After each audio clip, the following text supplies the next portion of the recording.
Good morning jewellers, diamond and colour stone traders and investors. मैं हूं आपका professional gemmologist and welcome to my channel universal gem diamonds expert. Last video में हमने discuss किया था कि जो डायमंड टेस्टिंग के जो छोटे छोटे टूल्स आते हैं, हैंड हेल्ड टूल्स आते हैं, थर्मल और इलेक्ट्रिकल टूल्स जो आते हैं, वो कितने फायदेमंद हैं, उसके क्या एडवांटेजेस है, क्या डिसएडवांटेजेस है या लिमिटेशंस है।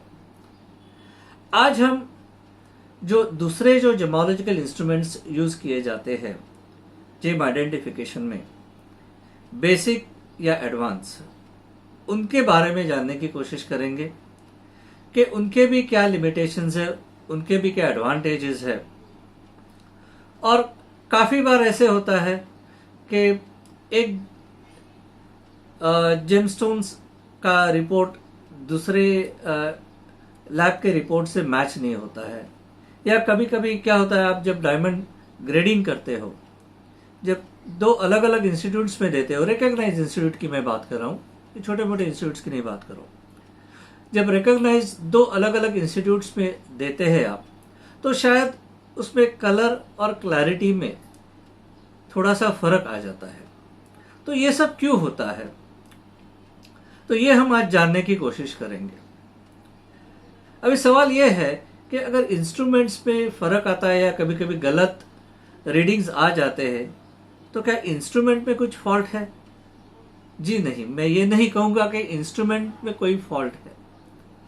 जो ऑपरेट कर रहा है वो इंस्ट्रूमेंट्स, वो शायद गलत तरीके से या गलत स्टोन के लिए गलत इंस्ट्रूमेंट यूज कर रहा है, उसके लिए रीडिंग गलत आ रही है। तो ये बहुत जानना जरूरी है पहले कि कौन से स्टोन्स के लिए कौन सा इंस्ट्रूमेंट यूज कर रहा है और उसके लिमिटेशंस क्या है। से फॉर एग्जांपल मैं एक सिंपलेस्ट एग्जांपल देता हूं कि जब आप कलरस्टोन्स का रिपोर्ट निकालते हैं तो उसका रिफ्रैक्टिव इंडेक्स निकालना पड़ता है रिफ्रैक्टोमीटर पे। अभी रिफ्रैक्टोमीटर के कुछ लिमिटेशंस है कि रिफ्रैक्टोमीटर आपको 1.4 से लेके 1.8 या मैक्सिमम 1.81 तक ही रीडिंग देता है, जो रेगुलर रिफ्रैक्टोमीटर है। और उसके साथ जो लिक्विड यूज होता है, आरआई लिक्विड, उसका भी एक लिमिट होता है, वो 1.79 या 1.81 तक ही रीडिंग दे सकता है। तो अगर आप ऐसे इंस्ट्रूमेंट के ऊपर नेचुरल जर्कन या क्यूबिक जर्कोनिया का रिफ्रैक्टिव इंडेक्स लेने को जाएंगे, अभी जर्कन का रिफ्रैक्टिव इंडेक्स है 1.92 टू 1.98 और सिंथेटिक क्यूबिक जर्कोनिया का है 2.71। तो ऐसे जो स्टोन्स है उसके रिफ्रैक्टिव इंडेक्स तो रेगुलर रिफ्रैक्टोमीटर पे आएंगे ही नहीं। तो ये सब चीजें जानना जरूरी है कि कौन से स्टोन के लिए कौन सा इंस्ट्रूमेंट यूज करना इज वेरी इंपॉर्टेंट। अभी दूसरी बात यह है कि काफी टाइम मार्केट में ये ध्यान में आता है कि आप एक ही स्टोन जब एक ही इंस्टीट्यूट में सबमिट करते हो 2 बार के ट्रीटमेंट के लिए, कि मुझे जानना है कि इसके ऊपर क्या ट्रीटमेंट किया हुआ है, तो शायद फर्स्ट टाइम अनट्रीटेड आता है, शायद सेकेंड टाइम ट्रीटेड आ जाता है, या कभी कभी ओरिजिन डिटर्मिनेशन के लिए भी आप अलग अलग इंस्टीट्यूट्स में देते हो स्टोन, तो शायद 2 इंस्टीट्यूट्स के ओरिजिन रिपोर्ट शायद अलग अलग आ सकते हैं। कि शायद एक इंस्टीट्यूट बोले कि कश्मीर ब्लू सफायर है, वो कश्मीर ओरिजिन का है, तो शायद दूसरा इंस्टीट्यूट बोले कि नहीं, सॉरी, ये बर्मा है या श्रीलंकन है। तो ऐसे भी हो सकता है कभी कभी।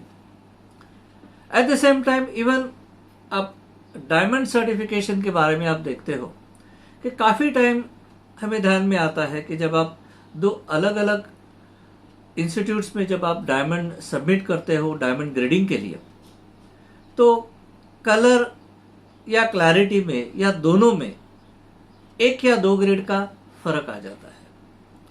तो ये सब क्यों होता है बेसिकली।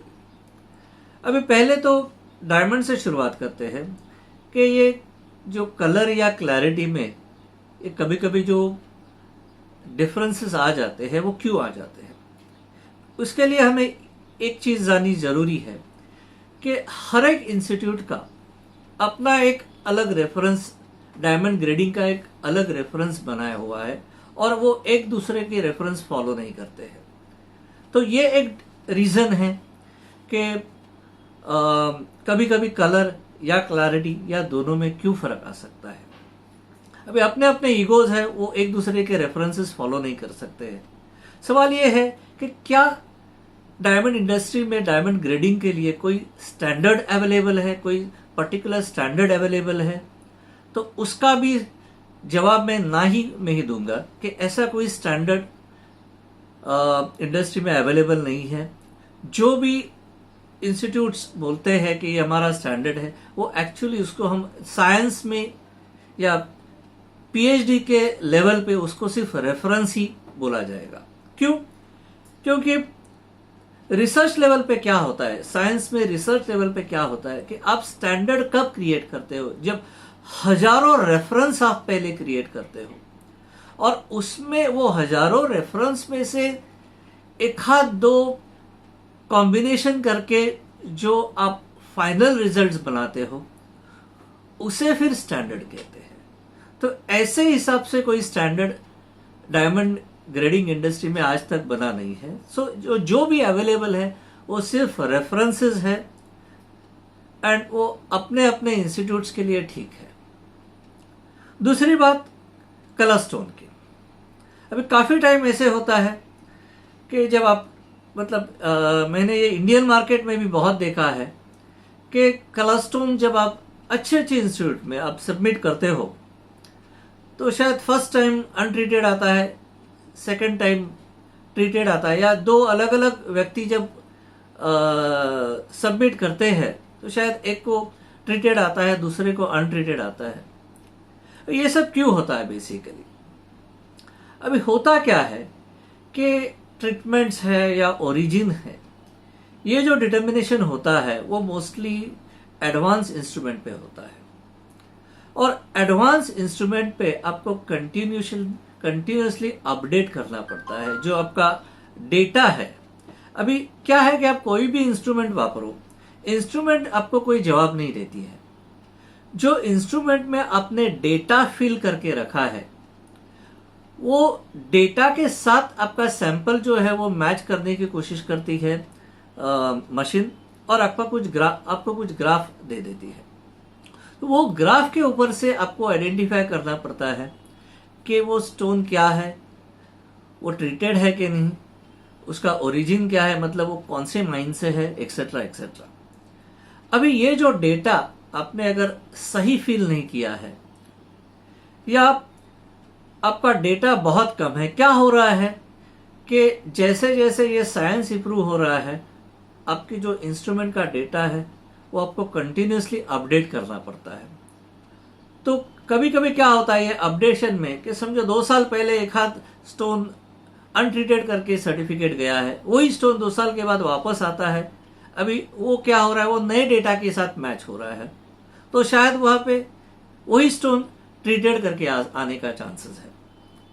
सो बेसिकली क्या है कि आप डेटा क्या फील कर रहे हो। अभी से फॉर एग्जांपल माइन में, अभी माइन में तो माइन का जो रिपोर्ट आता है उसमें तो इतने चैलेंजेस है कि जो माइन के लिए आप सैंपल्स कलेक्ट करते हो या ट्रेडर के थ्रू आपके लैब में जो सैंपल्स के लिए स्टोन्स दिए जाते हैं उसका ओरिजिन कितना सही है, वो कौन से माइन से है, वो एग्जैक्ट उसका लोकेशन दे रहे हैं कि नहीं, यहां से शुरुआत है।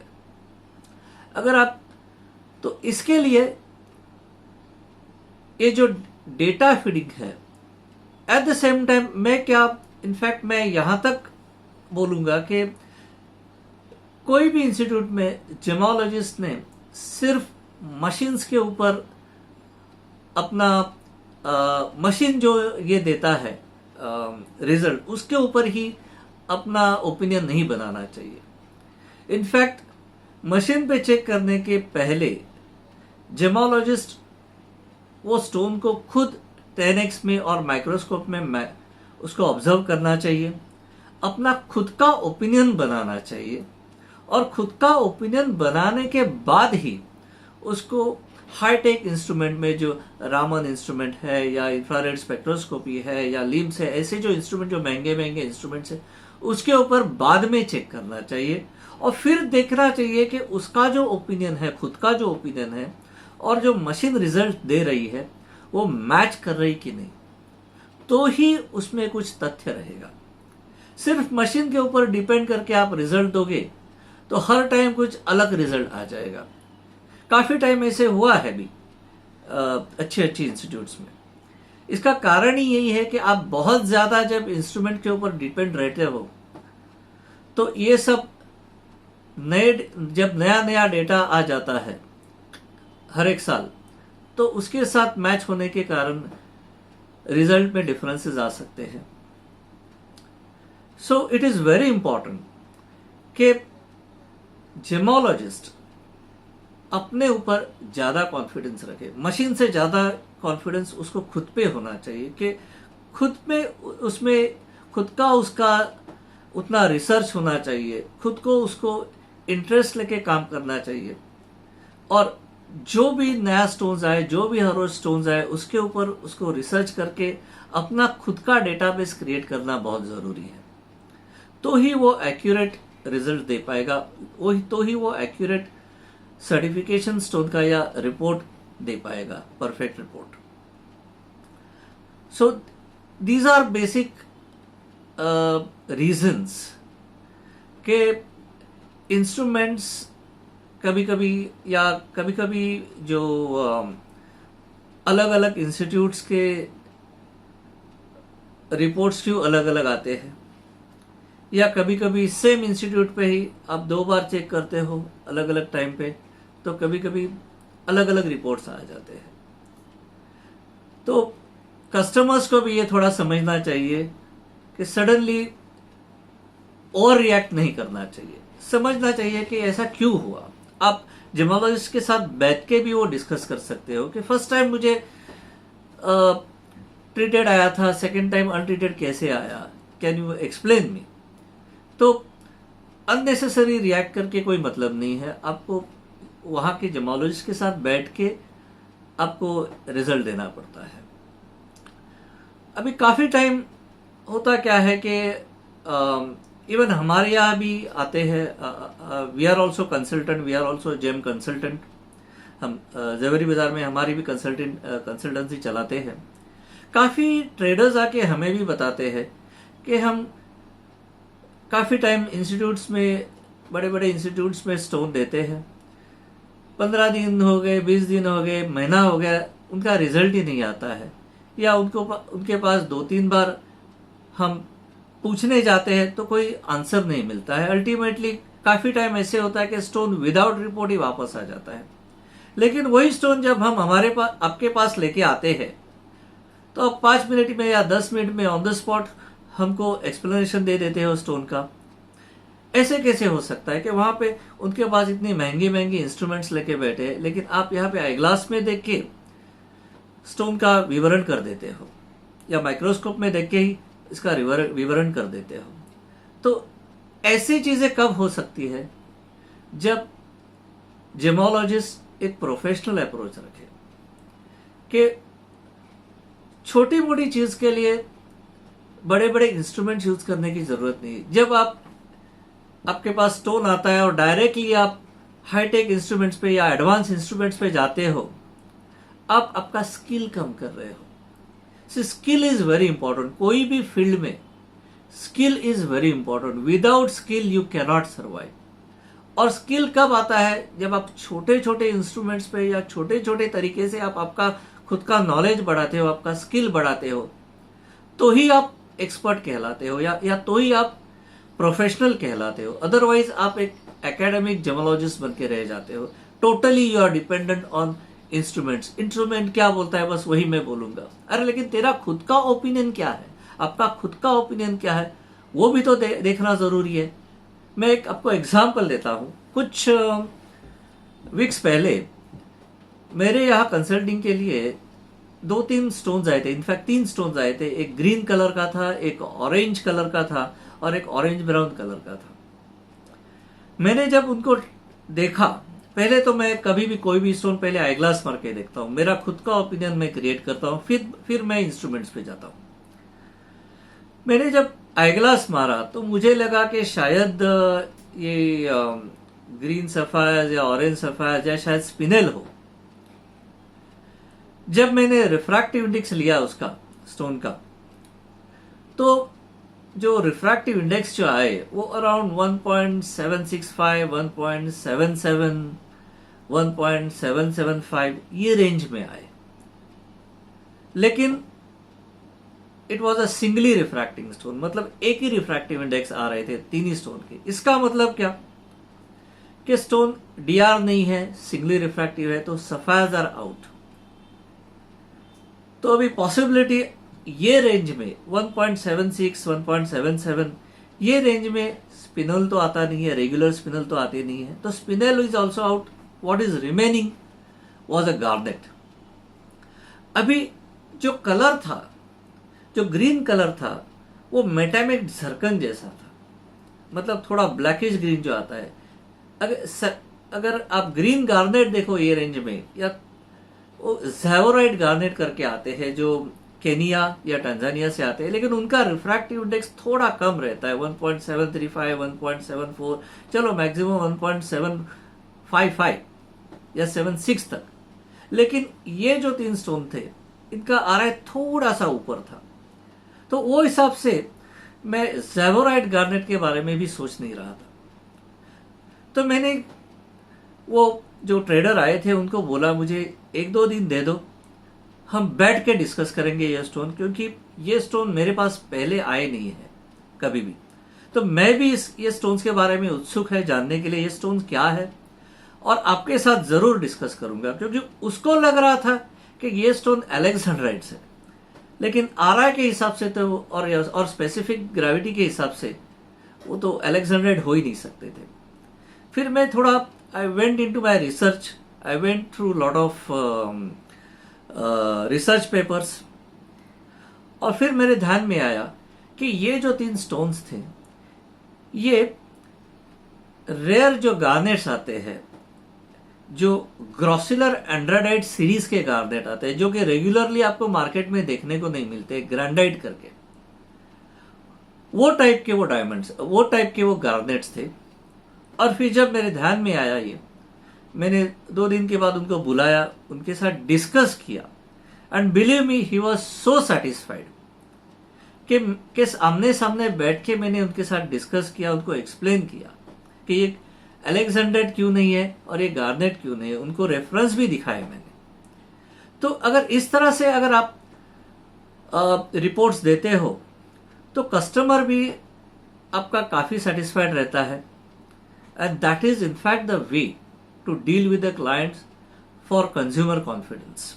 क्योंकि अपने फील्ड में कंज्यूमर कॉन्फिडेंस ये बहुत इंपॉर्टेंट है, ये ट्रेडर्स ने भी समझना चाहिए और लैब में जो जेमोलॉजिस्ट है उन्होंने भी समझना चाहिए। तो थैंक यू वेरी मच।